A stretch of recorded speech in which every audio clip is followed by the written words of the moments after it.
이제 근이랑 개수랑 어떤 관계가 있는지 보자는 거야. 봐봐. 내가 근이 알파고 베타인 제곱의 개수는 1인 그런 사람을 생각하면 x 빼기 알파, x 빼기 베타는 제로라는 식을 이렇게 얻을 수가 있거든. 얘를 보고 우리가 알파 베타라고 말을 하니까 이제 거꾸로도 올 수 있게끔 한번 생각해 본 거야. x 제곱의 개수는 1이었어. 자, 근데 이 사람을 전개하면 x 제곱 알파 더하기 베타 x 플러스 알파 베타는 0이 되겠죠? 이렇게 될 거예요. 또 우리가 일반적으로 이건 항상 옳은 얘기지. 제곱의 개수를 a라고 합시다. 요렇게요. 제곱의 개수가 a인 걸로. 자, 이번에도 제곱의 개수가 a인 가장 보편적인 식은 이렇게 생긴 거죠. 요렇게요. 제곱의 개수가 누구다? a다 라는 것이에요. 제곱의 개수는 a다. 그러면 이것도 알파 베타를 근으로 갖는 사람이라고 가정해보자 이거야. 얘가 알파 베타를 근으로 갖는데 바로 얘가 알파 베타를 근으로 가졌다고 치면 두 사람은 똑같아야 되지 않아? 둘 다 알파 베타를 근으로 갖는 식이면 똑같아야 돼. 계속까지 아주 잘 맞춰놨거든. 똑같아야 돼요.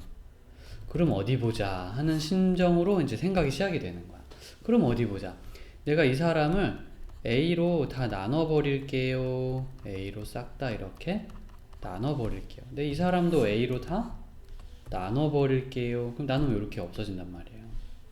A로 나눈 거거든요. 똑같이. 자, 깔끔하게 이제 개수가 1로 정리가 됐지? 두 사람 똑같아야 된다니까. 계속 그렇게 생각하는 거야. 알파 베타를 근으로 갖는 식이 있지? 그치? 또 이 식이 가장 보편적인 일반적인 식인데 그래서 일반식이라고 부르는데 얘도 알파 베타를 근으로 갖는다고 생각해 보자. 뭐 그럴 수 있겠지. 그러면 둘 다 똑같아야 돼. 이 자리가 이 자리랑 똑같아야 되니까 알파 플러스 베타가 마이너스 a분의 b구나. 알파 베타가 a분의 c가 돼야 되는구나 라는 신기한 발견을 하나 해요. 이게 근과 개수의 관계라는 거야. 근이랑 개수가 관계가 있네 라는 뜻이에요. 근과 개수의 뭐라고요? 관계입니다. 이게 포인트예요. 어려운 점 없어요? 근과 개수의 관계. 그래서 공식처럼 야, 두분의 합은 a분의 b의 마이너스야. 두분의 곱은 a분의 c의 플러스야. 이렇게 해주면 돼요. 두분의 합은 a분의 b의 마이너스야. 두분의 곱은 a분의 c의 플러스야. 이렇게. 자, 간다. 그럼 두분의 합과 곱을 써라 그랬어.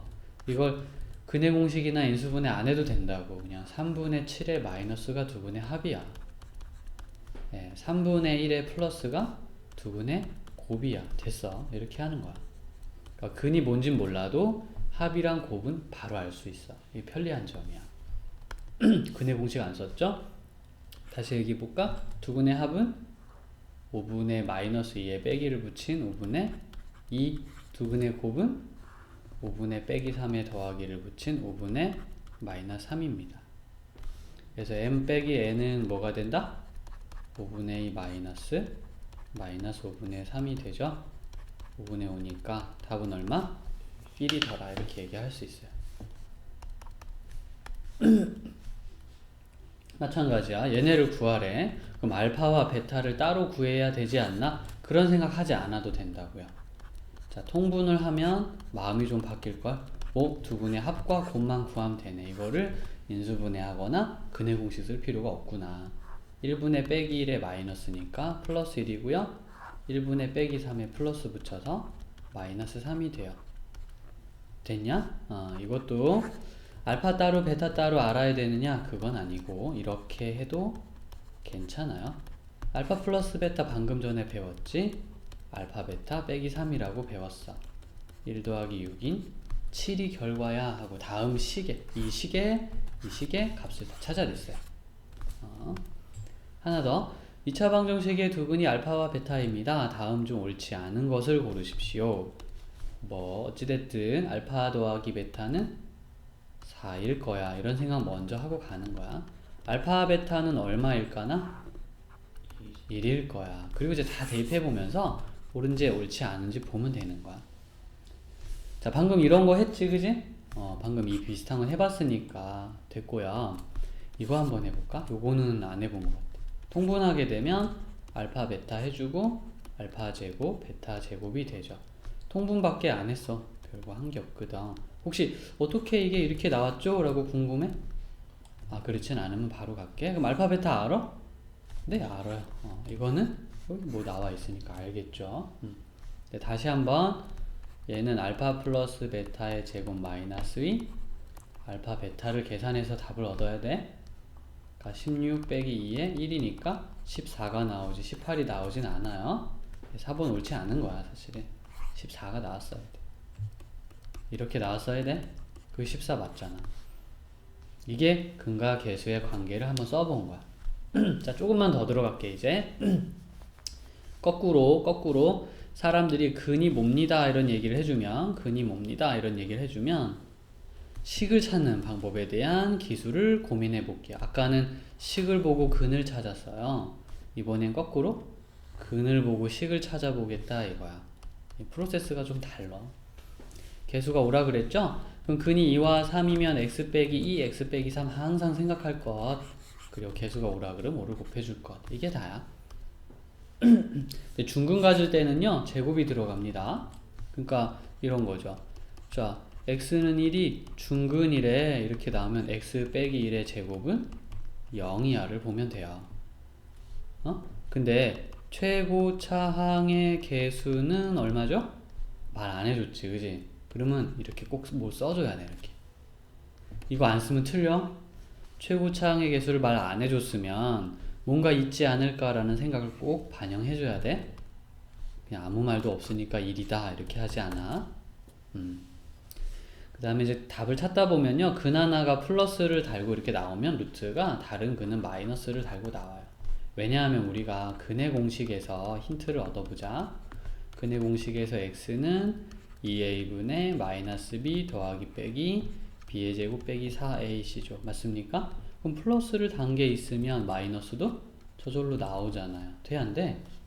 바로 되죠? 여기 포인트예요. 그래서 이런 게 있다고 얘기를 하는 거야. 늘 우리의 과거의 경험을 한번 잘 되살려 보세요. 그러면 힌트를 얻을 길이 있어요. 자, 이제 근이 이거고 개수가 1인 2차 방정식을 구하겠다. 자, 근을 보고 상상하는 거야. x 플러스 1x 마이너스 5는 제로. 개수가 1이니까 1이 있다고 생각하는 거야. 이게 2차 방정식이야. 전개해서 써놔도 괜찮아. 이게 더 예뻐 보이긴 한다. 이걸로 쓸게. 근데 이것도 나쁘진 않아. 자, 2분의 1, 3분의 1이 근이고 개수가 6이래요. 제곱의 개수가 6이래요. 그럼 근을 보고 먼저 이렇게 답을 써 놓는 거죠. 제곱의 개수는 여기 써주는 거야. 여기다. 그게 2차 방정식이야. 그럼 이거 계산하고 이걸 곱해준다 생각해. 알겠지? 이거 계산하고 이거 곱해준다고 생각하면 돼. 그건 무조건 되는 거니까 알겠어. 그건 되는 거고. 다 계산하고. 근데 요령도 있어. 일단 분위기 봐봐봐. 분위기 봐봐봐. 6이 있고 2가 있고 3이 있잖아. 그 6을 2 곱하기 3으로 놓고요. 2는 여기에다가만 적용해주고 3은 여기에다가만 적용해줘. 분수 곱셈은 그런 거잖아. 2 곱하기 4 곱하기 5가 있으면 2, 4, 8, 3, 5, 15 이렇게 할 수 있잖아. 우리가 평소에 늘 해왔던 걸 그냥 하는 거. 그러면 여기가 2x-1, 3x 빼기 1은 0으로 이렇게 해도 돼. 분수가 없으니까 좀 보기 좋다면 이런 쪽으로 이렇게 쭉 오도록 해주시면 돼요. 알겠니? x는 3을 중근으로 하고 x제곱의 개수가 2인 2차 방정식. x는 3이 중근이야. x 빼기 3의 제곱은 0이. 이게 중근을 갖는 사람의 자세이지. 개수가 얼마? 개수가 2야. 끝. 전개해서 웬만하면 답지가 전개하는 걸 좋아해서 그렇게 내가 말하는 거야. 원래 이게 틀렸다는 게 아니야. 이 정도도 괜찮을 것 같지만 답지는 전개하는 걸 좋아하시니까 전개해서 넣도록 하세요. 두 분의 합이 2이고 곱이 4분의 1이더라. 합이 2고 곱이 4분의 1이야. 그럼 두 분의 합은 이 안에 이렇게 프레임이 있다고 치면, 어떤 틀이 있다고 치면, 프레임이 틀이야. 어떤 프레임이 있으면 합은 여기 들어가죠. 곱은 여기 들어가요. 그 다음 제곱의 개수가 4이다는 난 이 식에 어떻게 반영해야 되니? 크게 괄호하고 4를 곱해주는 거야. 최고의 개수는 항상 이렇게 해주는 거야. 자, 완성. 그럼 이제 하나씩 이렇게 전개해서 예쁘게 써놓으면은 계산이 아주 잘 끝났다라고 말할 수 있어요. 괜찮아? 이거야. 이걸 가져가야 돼. 한 번 더 연습한다. 한근이 이것이면 다른 한근은 어떻게 생겼을까? 근의 공식 생각하고요. 마이너스 3 마이너스 2루트 2. 다른 한근은 이렇게 생겼겠죠. 이해가? 그럼 두 근의 합. 자, 저 두 근의 합이 어디 들어가야 하는 거죠? 두 근의 합이 여기 요렇게 들어가. 두 근을 곱한 것이 여기 들어가야 돼. 9 빼기 8이 1쯤 나오겠다, 야. 그러니까 A가 얼마 같아? 1인 것 같아. 그래서 유리수 A를 구했어요. 오, 이건 유리수가 아니라 정수 아닙니까? 아, 이거 참. 자, 그렇게 반문하신다면 유리수는 정수도 다 포함을 하고 또 거기에 분수와 소수까지 다 가지고 있는 게 유리수예요. 정수도 유리수 맞습니다. 그래서 난 유리수는 분수인 줄 알았지 이렇게 말하는 사람 많아. 분수만 유리수인 줄 알았지. 그게 아니야. 정수도 다 유리수 되는 거야. 유리수 하면 생각나야 되는 것들 1, 2, 3, 4, 5 이거 다 유리수고 0과 빼기 1, 빼기 2, 빼기 3 싹 다 유리수고 분수 다 유리수고 소수도 싹 다 유리수예요. 소수 중에서 끝없이 반복되는 소수와 끝이 나는 소수가 유리수입니다.